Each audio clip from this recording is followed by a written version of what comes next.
नमस्कार।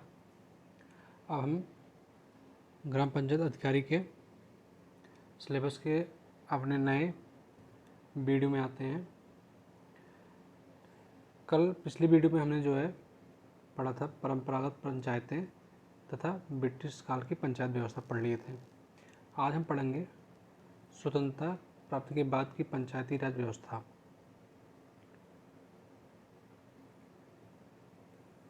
तो इस टॉपिक को हम आज डिटेल में पढ़ते हैं। आते हैं इस टॉपिक पे।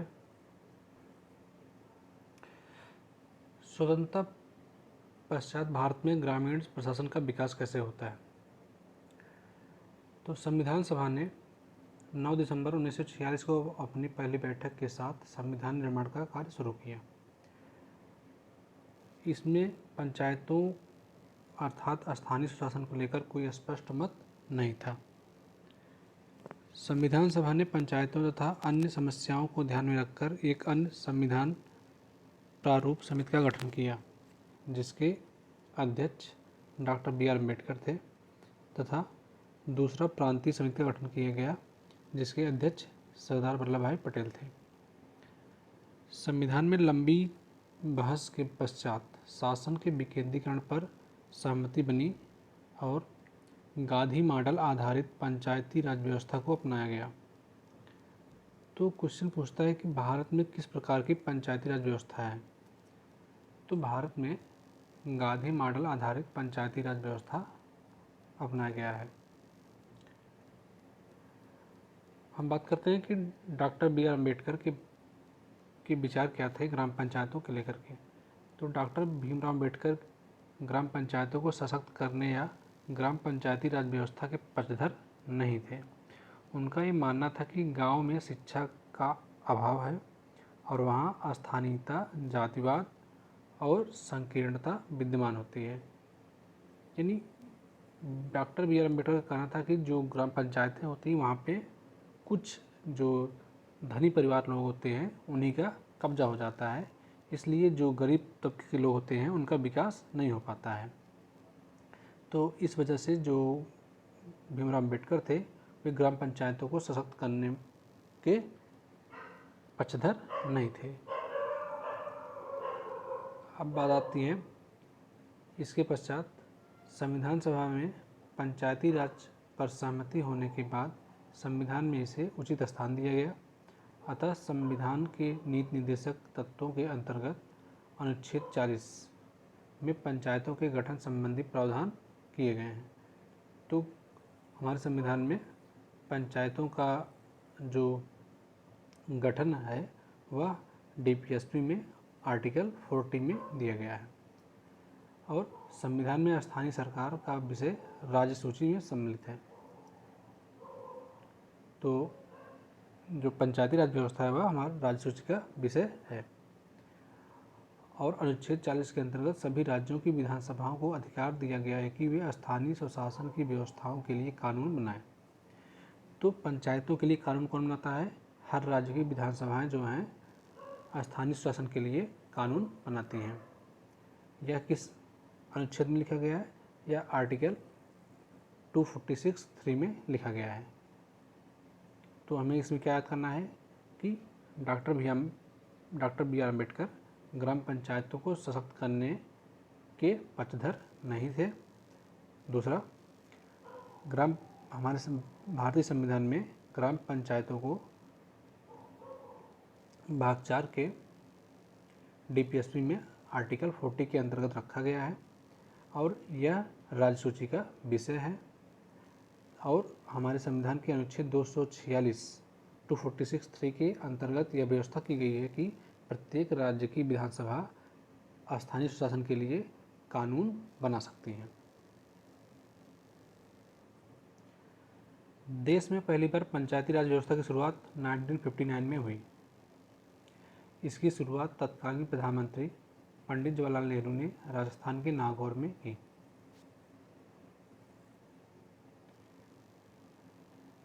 देश में पहली बार पंचायती राज व्यवस्था की शुरुआत कहाँ पर होती है? राजस्थान के नागौर जिले में होती है। और वर्तमान में देश के लगभग सभी राज्यों में बलवंत राय मेहता की सिफारिशों के तहत 3 स्तरीय पंचायती राज व्यवस्था लागू है। अब बात आती है स्थानीय सुशासन किसे कहते हैं। स्थानीय सुशासन लोकल सेल्फ गवर्नमेंट का तात्पर्य स्थानीय लोगों की भागीदारी द्वारा सुचारू रूप से स्थानीय शासन की व्यवस्था करना है। स्थानीय निकाय स्थानीय सुशासन की संस्थाएं हैं जो किसी क्षेत्र, गांव, कस्बों, शहरों जैसे छोटे समुदाय के प्रशासन को देखती हैं। भारत में स्थानीय निकायों को मोटे तौर पर 2 श्रेणियों में वर्गीकृत किया गया है। ग्रामीण क्षेत्रों में स्थानीय नियोजन, विकास और प्रशासन के लिए गठित स्थानीय निकायों को ग्रामीण स्थानीय निकाय या ग्रामीण पंचायत कहा जाता है, जबकि ऐसे स्थानीय निकाय जिन्हें शहरी क्षेत्रों में स्थानीय नियोजन, विकास और प्रशासन के लिए गठित किया जाता है, उन्हें शहरी निकाय या नगर पालिका कहा जाता है। तो हमारे यहाँ जो पंचायती राज व्यवस्था है यह 2 तरह की होती है। जो गांव में होती है वहाँ पे ग्राम पंचायत होती हैं और शहरों में नगर पालिका होती हैं, और उनसे बड़े शहरों में नगर निगम की होती हैं। स्थानीय शासन भारत के संविधान की 7वीं अनुसूची की सूची द्वितीय में आइटम नंबर 5 के रूप में एक राज्य का विषय है। यहाँ पे एग्जाम पूछे जाने वाला पॉइंट क्या है कि जो स्थानीय शासन, जो लोकल गवर्नमेंट है, वह भारत के 7वीं अनुसूची में की जो सूची 2 है उसमें आइटम नंबर 5 के रूप में एक स्टेट लिस्ट है। भारतीय संविधान का अनुच्छेद 243G स्थानीय निकायों को सत्ता के विचलन के लिए मूल सिद्धांत बताता है। आर्थिक शक्ति बनने की दिशा में राष्ट्र की यात्रा में स्थानीय निकाय नागरिकों को बुनियादी ढांचा उपलब्ध कराने में महत्वपूर्ण भूमिका निभाते हैं। तो ये कहा जाता है कि किसी देश का विकास तब हो जाता है जब उस देश का प्रत्येक नागरिक विकास करता है। तो प्रत्येक नागरिक जब विकास करेगा तो प्रत्येक ग्राम पंचायतें विकास करेंगी, उस ग्राम पंचायतों से जिला, फिर राज्य, फिर इस तरह से पूरा देश विकास करता है। इसलिए ग्राम पंचायतों को सशक्त होना बहुत ज़रूरी है। अब बात करते हैं भारत में स्थानीय सुशासन की पृष्ठभूमि के बारे में।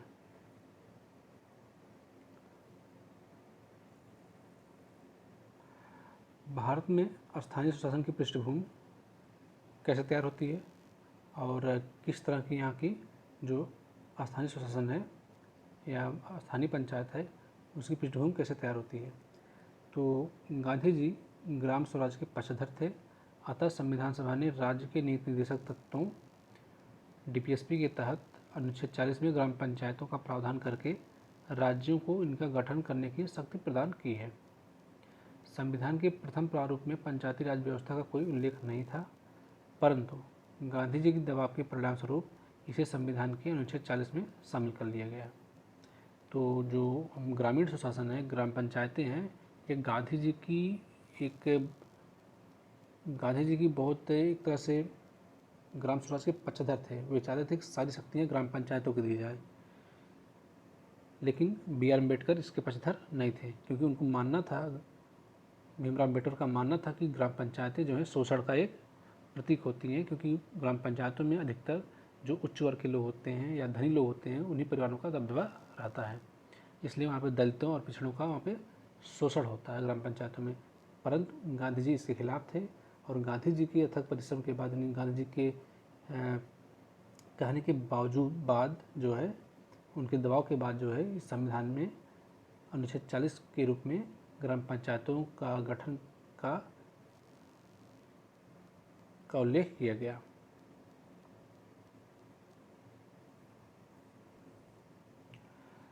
औपचारिक रूप से स्वतंत्रता प्राप्ति के बाद पंचायती राज व्यवस्था के लिए प्रयास आरंभ हुए। उसके लिए केंद्र में पंचायती राज एवं सामुदायिक विकास मंत्रालय का गठन किया गया।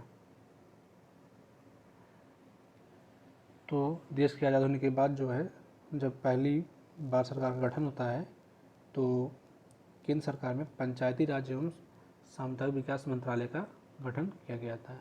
और उस विभाग का मंत्री सुरेश कुमार डे को बनाया जाता है, जिसके तहत पहली बार 2 अक्टूबर 1952 को सामुदायिक विकास कार्यक्रम कम्युनिटी डेवलपमेंट प्रोग्राम जनता की सहभागिता के उद्देश्य को लेकर प्रारंभ किया गया, लेकिन यह अपने उद्देश्य को प्राप्त करने में असफल रहा। अतः एक वर्ष बाद 2 अक्टूबर 1953 को राष्ट्रीय प्रसार सेवा कार्यक्रम प्रारंभ किया गया, जो सफल ना हो सका।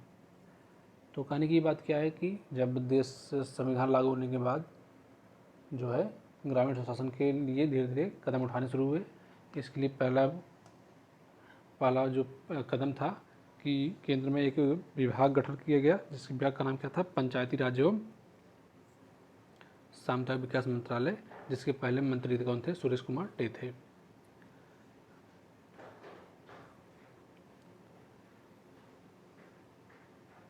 अब बात करते हैं स्थानीय सुशासन की विशेषताएं क्या होती हैं।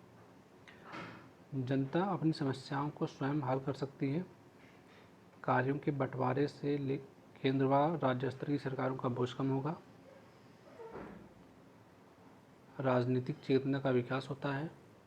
सत्ता के विकेंद्रीकरण से जन कल्याणकारी कार्यों को आसानी से पूरा किया जा सकता है। देश की लोकतांत्रिक व्यवस्था को मजबूती मिलती है। जन भागीदारी बढ़ने से ग्रामीण स्तर पर समन्वयता बढ़ती है। अब बात करते हैं पंचायती राज संस्थान के बारे में। भारत में पंचायती राज संस्थान ग्रामीण स्थानीय सुशासन की एक प्रणाली है। जमीनी स्तर पर लोकतंत्र की स्थापना के लिए 73वें संविधान संशोधन अधिनियम 1992 के माध्यम से पंचायती राज संस्थान को संवैधानिक स्थिति प्रदान की गई और उन्हें देश में ग्रामीण विकास का कार्य सौंपा गया।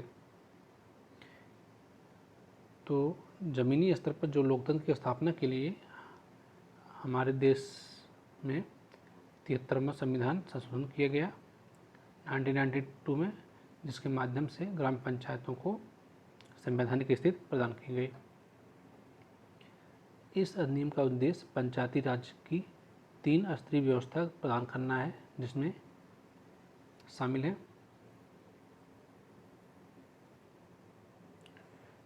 ग्राम स्तरीय पंचायत, ब्लॉक स्तरीय पंचायत, जिला स्तरीय पंचायत।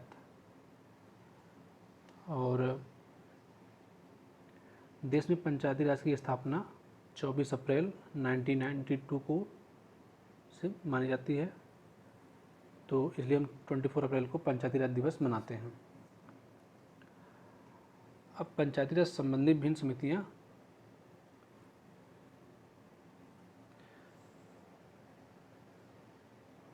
तो 24 अप्रैल 1992 को जब पंचायती राज को जब संवैधानिक दर्जा दिया गया, लेकिन इसके पहले बहुत सारी समितियां गठित की गई थी कि इनको संवैधानिक दर्जा दी जाए या ये किस प्रकार कार्य करेंगी। तो उन सभी समितियों के बारे में हम चर्चा करते हैं। तो पहली समिति जो बनी थी यह 1957 में बनी थी, जिसके अध्यक्ष थे बलवंत राय मेहता, और इस समिति का नाम क्या था, बलवंत राय मेहता समिति। बलवंत राय मेहता समिति 1957 को बनी थी। हम अभी बताए थे कि जब सब देश आज़ाद हुआ, जब पहली बार देश में सरकार बनती है, तो सामुदायिक विकास कार्यक्रम और राष्ट्रीय प्रसार सेवा कार्यक्रम वो शुरू किया गया था, लेकिन वह सफल नहीं हो सकी, जिसके कि तो वह योजना असफल क्यों हुई, इसकी जांच करने के लिए भारत सरकार ने वर्ष 1957 में बलवंत राय मेहता की अध्यक्षता में एक समिति का गठन किया और उस समिति ने अपनी रिपोर्ट वर्ष 1957 में ही सरकार को सौंप दी। इस समिति ने जनतांत्रिक विकेंद्रीकरण की सिफारिश की, जिसे पंचायती राज कहा गया। तो बलवंत राय मेहता की समिति की सिफारिश पर ही जनतांत्रिक विकेंद्रीकरण की व्यवस्था की गई, जिसे हम पंचायती राज कहते हैं। और बलवंत राय मेहता समिति की कुछ रिपोर्ट की महत्वपूर्ण बिंदु हैं, जो क्या क्या हैं। पहला है ग्राम पंचायत की स्थापना की जाए, पंचायत समिति की स्थापना की जाए, जिला पंचायत की स्थापना की जाए, और तीनों जो चुनाव हैं वह इनडायरेक्ट इलेक्शन के माध्यम से जोड़ा जाए।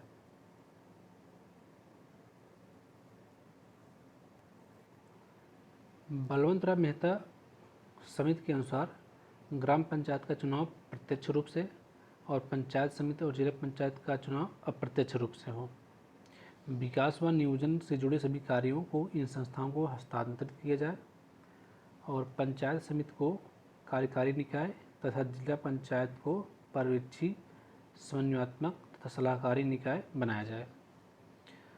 तो बलवंत राय मेहता समिति की जो सिफारिशें थी कि जो पंचायती राज व्यवस्था वह 3 स्तर की बनाया जाए, ग्राम पंचायत, ब्लॉक स्तर पर और जिला स्तर पर। और ये सारी जो स्तर हैं एक दूसरे से इनडायरेक्टली जुड़े रहें, जिनमें ग्राम पंचायत का चुनाव प्रत्यक्ष रूप से हो और पंचायत समिति और जिला पंचायत का चुनाव अप्रत्यक्ष रूप से हो। जिला कलेक्टर को जिला पंचायत का अध्यक्ष बनाया जाए। विकास कार्य के लिए पर्याप्त वित्तीय संसाधन उपलब्ध कराया जाए। बलवंत राय मेहता समिति का प्रजातांत्रिक विकेंद्रीकरण की सिफारिश को स्वीकार करते हुए सर्वप्रथम आंध्र प्रदेश में अगस्त 1958 में राज्य के कुछ भागों में लोकतांत्रिक विकेंद्रीकरण को लागू किया गया। अतः समिति की सिफारिशों को वर्ष 1958 में स्वीकार कर लिया गया, जिसके तहत सर्वप्रथम पंचायती राज व्यवस्था का शुभारंभ भारत के प्रथम प्रधानमंत्री जवाहरलाल नेहरू द्वारा राजस्थान के नागौर जिले से 2 अक्टूबर 1959 को होता है। इसके बाद कई राज्यों द्वारा इस प्रणाली का शुभारंभ किया गया। तो बात आती है बलवंत राय मेहता की जो सिफारिशें थी, सबसे पहले किस राज्य ने स्वीकार किया था? तो आंध्र प्रदेश ने स्वीकार किया था और अपने कुछ राज्य के कुछ हिस्सों में इसको लागू किया था। अब बात होती है बलवंत राय मेहता समिति के बाद दूसरी समिति जो बहुत महत्वपूर्ण समिति है, अशोक मेहता समिति। अशोक मेहता समिति का गठन जो है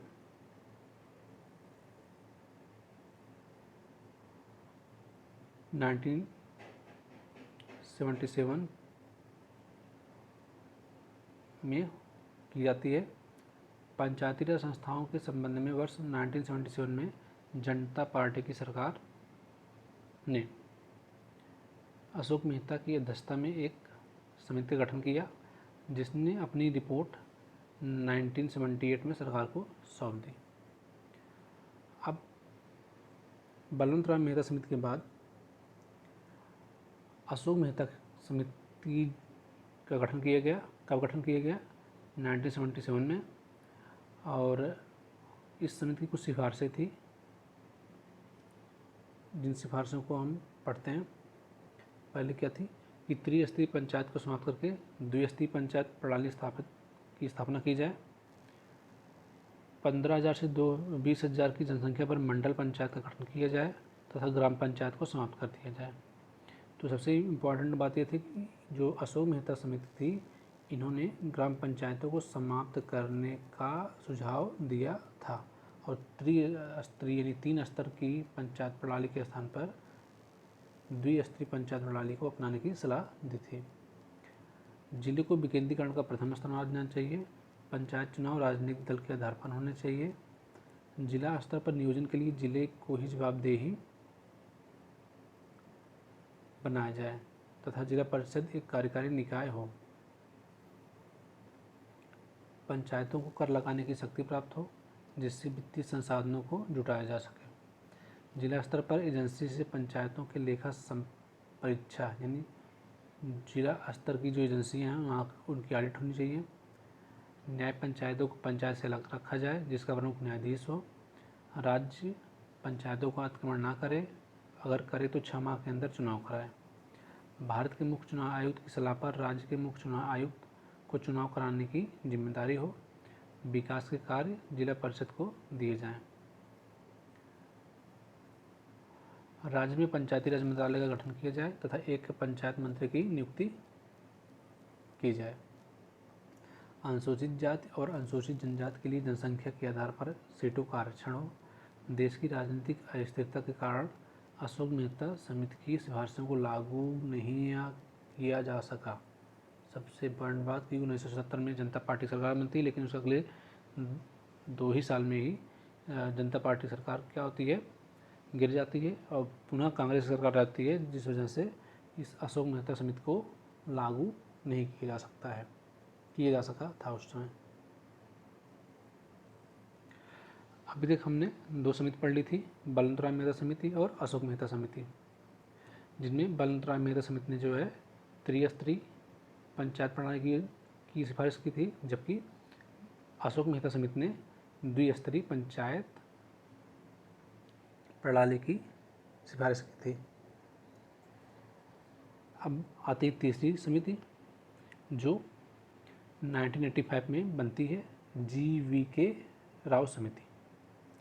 योजना आयोग ने GVK राव की अध्यक्षता में वर्ष 1985 में ग्रामीण विकास और गरीबी उन्मूलन कार्यक्रमों के लिए प्रशासनिक प्रबंध विषय पर एक समिति का गठन किया तथा इस समिति ने अपनी रिपोर्ट वर्ष 1986 में सरकार को सौंप दी और कहा कि लोकतांत्रिकरण की जगह विकासात्मक प्रशासन पर नौकरशाही की छाया पड़ने से पंचायती राज संस्थाएं निर्बल हुई हैं तथा उनकी स्थिति बिना जड़ की घास की हो गई है।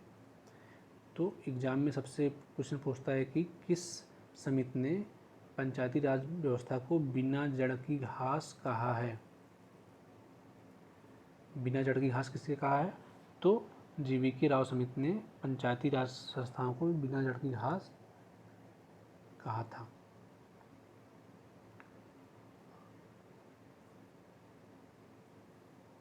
इस समिति ने निम्न सिफारिशें प्रस्तुत की। विकेंद्रीकरण की प्रक्रिया में जिला परिषद की सख्त भूमिका होनी चाहिए। विकास कार्यक्रमों का पर्यवेक्षण, नियोजन, कार्यान्वयन जिला या उसके निचले स्तर की पंचायती संस्थाओं द्वारा किया जाना चाहिए। जिला विकास आयुक्त के पद का सृजन किया जाए तथा उसे जिले के विकास कार्यों के प्रभारी बनाया जाए। नियमित चुनाव कराने का प्रावधान हो। राज्य स्तर पर राज्य विकास परिषद, जिला स्तर पर जिला विकास परिषद, मंडल स्तर पर मंडल पंचायत तथा ग्राम स्तर पर ग्राम सभा के गठन की सिफारिश की। समिति ने विकेंद्रीकरण के तहत एक नियोजन एवं विकास कार्य में पंचायतों की प्रमुख भूमिका को बल प्रदान किया। अब GVK राव समिति के बाद जो है 1986 में ही LM सिंघवी समिति बनती है। वर्ष 1986 में राजीव गांधी सरकार द्वारा revitalisation of Panchayati Raj institution for democracy and development विषय पर LM सिंघवी की अध्यक्षता में एक समिति का गठन किया गया। इस समिति ने निम्न सिफारिशें सरकार को सौंपी। पंचायती राज संस्थाओं को संवैधानिक दर्जा दिया जाए। तो सबसे पहले पंचायतों को संवैधानिक दर्जा देने की सिफारिश किसने की थी? तो LM सिंघवी समिति ने पंचायती राज संस्थाओं को संवैधानिक दर्जा देने की सिफारिश की थी और संविधान में इसके लिए एक अलग अध्याय जोड़ा जाए तथा नियमित चुनाव के लिए संविधान में प्रावधान किया जाए। कई गाँव को मिलाकर न्याय पंचायतों का गठन किया जाए। पंचायतों के लिए कई गाँवों का पुनर्गठन किया जाए। पंचायतों को वित्तीय संसाधन उपलब्ध कराया जाए। पंचायतों से जुड़े मामलों को हल करने के लिए न्यायिक अधिकरण जुडिशियल ट्रिब्यूनल की स्थापना की जाए।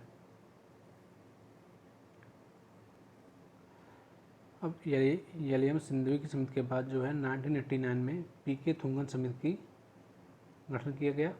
इस समिति का गठन 1989 में पंचायती राज संस्थाओं पर विचार करने के लिए किया गया तथा इस समिति ने भी पंचायतों को संवैधानिक दर्जा देने की सिफारिश की। तो पंचायती राज संस्थाओं के लिए विभिन्न अध्ययन दल और समितियों का गठन किया गया था, जिनमें कुछ निम्नलिखित हैं। तो हम अध्ययन दल और समितियों के बारे में पढ़ेंगे कि BK राव समिति जो थी 1960 में, इसका जो काम था पंचायत आंकड़ों के युक्तिकरण पर समिति बनी थी। SD मिश्रा कार्यबल समूह 1961 में, पंचायत और सहकारी समितियों पर कार्य समूह। B ईश्वरन अध्ययन दल 1961 में, पंचायती राज प्रशासन पर अध्ययन दल। GR राजगोपाल अध्ययन दल 1962 में बनी थी न्याय पंचायतों पर अध्ययन के लिए।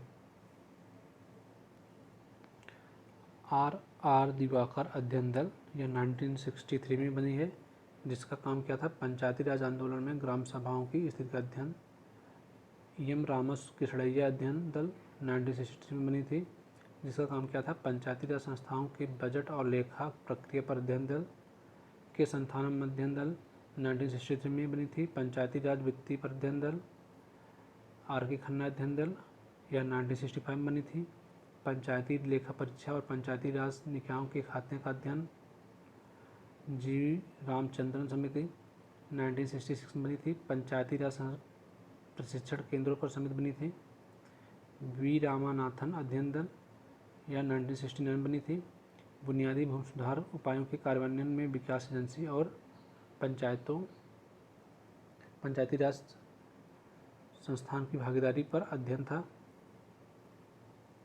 एम रामाकृष्णैया कार्यबल, यह 1972 में बनी थी, जिसका काम क्या था, सामुदायिक विकास और पंचायती राज पर 5वीं पंचवर्षीय योजना तैयार करने के लिए कार्य समूह। और दया चौबे समिति, यह 1976 में बनी थी, जिसका काम सामुदायिक विकास पर पंचायती राज पर समिति। अब हम कुछ क्विक फैक्ट्स के बारे में पढ़ेंगे। सामुदायिक विकास कार्यक्रम 1952 में प्रारंभ किया गया। बलवंत राय मेहता समिति ने त्रिस्तरीय पंचायती राज प्रणाली का सुझाव दिया। भारत में सर्वप्रथम पंचायती राज व्यवस्था का शुभारंभ राजस्थान के नागौर जिले में 2 अक्टूबर 1959 को हुआ। अशोक मेहता समिति ने पंचायती राज के द्विस्तरीय प्रणाली का सिफारिश की। एल.एम. सिंघवी ने पंचायती राज संस्थाओं को संवैधानिक दर्जा देने की सिफारिश की थी। ये कुछ हम रिवीजन कर लिए। अब बात करते हैं कि पंचायती राज संस्थाओं को संवैधानिक दर्जा कैसे मिलता है, कैसे मिला। तो बात करते हैं कि जब एल.एम. सिंघवी की रिपोर्ट 1986 में आई थी और उन्होंने एल.एम. सिंघवी की जो समिति थी उसने पंचायती राज संस्थाओं को संवैधानिक दर्जा देने की मांग की थी, सिफारिश की थी। तो उसके बाद वर्ष 1991 में नई सरकार के गठन के बाद पंचायती राज संस्थाओं को पी.वी. नरसिम्हा राव सरकार द्वारा संवैधानिक दर्जा दिए जाने का प्रयास किया गया और इसे वर्ष 1991 में इससे संबंधित एक विधेयक को लोकसभा में प्रस्तुत किया गया। इसे लोकसभा द्वारा 22 दिसंबर 1991 को तथा राज्यसभा द्वारा 23 दिसंबर 1991 को मंजूरी मिली और बाद में 17 राज्यों के अनुमोदन के साथ और राष्ट्रपति द्वारा 20 अप्रैल 1993 को अपनी सहमति दी गई। इस अधिनियम ने 73वां संविधान संशोधन अधिनियम 1992 के रूप में लिया और 25 अप्रैल 1993 से यह देश में प्रभावी हो गया। अधिनियम के प्रभावी होने के बाद यह सबसे पहले मध्य प्रदेश ने पंचायतों के गठन की प्रक्रिया प्रारंभ की। तो सर्वप्रथम जब पंचायती राज संस्थाओं को संवैधानिक दर्जा मिल गया तो उसके बाद सबसे पहले मध्य प्रदेश ने अपने यहाँ पंचायतों के गठन की प्रक्रिया प्रारंभ की। अब बात करेंगे 73वां संविधान संशोधन अधिनियम 1992।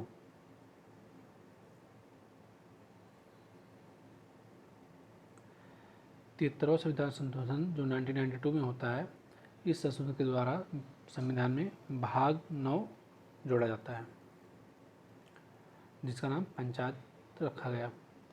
पंचायत के लिए अनुच्छेद 243 से लेकर के अनुच्छेद 243 ओ तक प्रावधान किए गए हैं तथा इनकी सुदृढ़ता प्रदान करने के लिए संविधान में 11वीं अनुसूची 11th शेड्यूल जोड़ा गया जिससे पंचायतों से संबंधित 29 सब्जेक्ट का वर्णन किया गया है। तो आई होप कि आज के वीडियो में हम बहुत कुछ पहले यूनिट के बारे में हमने कवर कर लिया है, जैसे पंचायती राज का संवैधानिक दर्जा और इसके पंचायती राज्यों के लिए गठित समितियां तथा यह आज़ादी के बाद जो है देश में पंचायती राज संस्थान किस तरह से का विकास होता है। अब कल जो है हम नए यूनिट और नए टॉपिक के साथ मिलते हैं। धन्यवाद।